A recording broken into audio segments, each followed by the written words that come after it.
ഞാനിപ്പം കോട്ടയം മെഡിക്കൽ കോളേജിൽ MBBS first ഇയറിലാണ് പഠിക്കുന്നത്. പക്ഷേ എനിക്ക് 2025 ഒക്കെ കഴിഞ്ഞ് മാർക്ക് അതൊക്കെ വന്ന ടൈമിൽ എന്നോട് ആരോ പറഞ്ഞു എന്റെ റാങ്കിന് എനിക്ക് ട്രിവാൻഡ്രം മെഡിക്കൽ കോളേജിൽ കിട്ടാനൊരു സ്കോപ്പ് ഉണ്ട് എന്നാരോ പറഞ്ഞു തന്നു. അപ്പൊ എനിക്ക് ഒബ്വിയസ്ലി ഒരു ആഗ്രഹം ഉണ്ടായിരുന്നു തിരുവനന്തപുരം മെഡിക്കൽ കോളേജിൽ പഠിക്കണമെന്ന്, കാരണം എന്റെ വീട് തിരുവനന്തപുരത്താണ്. അപ്പം പക്ഷെ തേർഡ് അലോട്ട്മെന്റ് വന്ന ടൈമിൽ എന്റെ തൊട്ട് മേലെ റാങ്ക് ഉള്ളവന് ട്രിവാൻഡ്രം കിട്ടി, പക്ഷെ എനിക്ക് കിട്ടിയില്ല.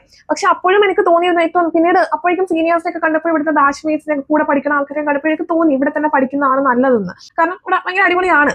അപ്പോൾ പക്ഷെ ഈ ഒരു ഫീലിംഗിന്റെ ഏറ്റവും എക്സ്ട്രീം വേർഷൻ തോന്നിയത് എനിക്ക് ലാസ്റ്റ് കഴിഞ്ഞ ആഴ്ചയാണ്. നമ്മളിപ്പോൾ MBBS ഒക്കെ ഏകദേശം 6 മാസത്തോളമായി.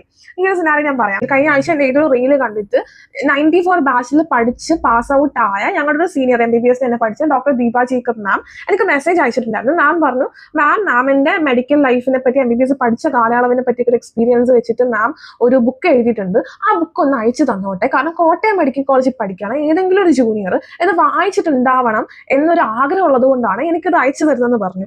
അവിടെ ചെറുപ്പം തൊട്ട് എൻ്റെ ലൈഫിൽ എനിക്ക് ഏറ്റവും ആഗ്രഹം 2 കാര്യങ്ങളാണ്. ഒന്ന് മെഡിസിനെ പറ്റി കൂടുതൽ പഠിക്കണം, MBBS കൂടുതൽ ഡിഗ്രി എടുത്ത് പഠിക്കണം എന്ന് ചെറുപ്പം തൊട്ട് ഭയങ്കര ആഗ്രഹമായിരുന്നു എനിക്ക്. പിന്നെ രണ്ടാമത്തെ കാര്യം ഒരുപാട് ബുക്കുകൾ വായിക്കണം എന്നുള്ളത് ഭയങ്കര ആഗ്രഹം. അപ്പൊ ചെറുപ്പം തൊട്ടേ എനിക്ക് ആരെങ്കിലും ഒരു ബുക്ക് ഗിഫ്റ്റ് ചെയ്താൽ തന്നെ എനിക്ക് അത് ഭയങ്കര വാല്യുബിൾ ആയിട്ട് തോന്നുന്ന ഒരു കാര്യമാണ്. പക്ഷെ ഇത് ഒരാള് സ്വന്തം ലൈഫിലെ എക്സ്പീരിയൻസ് എഴുതി വെച്ചിരിക്കുന്ന ഒരു ബുക്ക് എനിക്ക് ഗിഫ്റ്റ് ആയിട്ട് അയച്ചു തന്നെ ഞാനത് വായിക്കണം എന്നൊരു ആഗ്രഹമുണ്ട് എന്ന് പറഞ്ഞത് എനിക്ക് അയക്കുമ്പോൾ എനിക്ക് തോന്നും ഞാൻ എത്രയൊക്കെ ഡിസേർവ് ചെയ്യാനുണ്ടോ എന്ന് എനിക്ക് അറിയാൻ തോന്നിപ്പോയി. എന്റെ ലൈഫിൽ എനിക്ക് ഏറ്റവും വലിയ ഭാഗ്യമാണ് കോട്ടയം മെഡിക്കൽ കോളേജിൽ പഠിക്കാൻ പറ്റുന്നതെന്ന് തോന്നിപ്പോയി. കാരണം മാമിന്റെ ആഗ്രഹം കോട്ടയം മെഡിക്കൽ കോളേജിൽ പഠിക്കുന്ന ഒരു ജൂനിയർ ഈ ബുക്ക് വായിക്കണം എന്നാണ്. അതുകൊണ്ടാണ് എനിക്കത് അയച്ചു തന്നത്.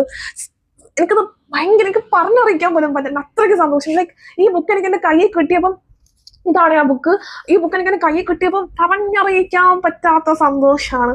ഈ ബുക്കിനെ പറ്റി ഡീറ്റെയിൽ ആയിട്ട് പറയാം, പക്ഷെ എനിക്കിത് പറയാതിരിക്കാൻ പറ്റില്ല. അതുകൊണ്ടാണ് ഇത്രയും ഒരു ഇമോഷണൽ ആയിട്ടുള്ള മൊമെന്റ് എന്റെ ലൈഫിൽ, this one of the most special moment in my life. സത്യമായിട്ടും ഇത് വായിച്ചു തീർന്നപ്പോൾ എനിക്ക് തോന്നിയൊരു ഇമോഷൻ ഇല്ല. Like literally I am being grateful to doctor Deepa Jacob ma'am.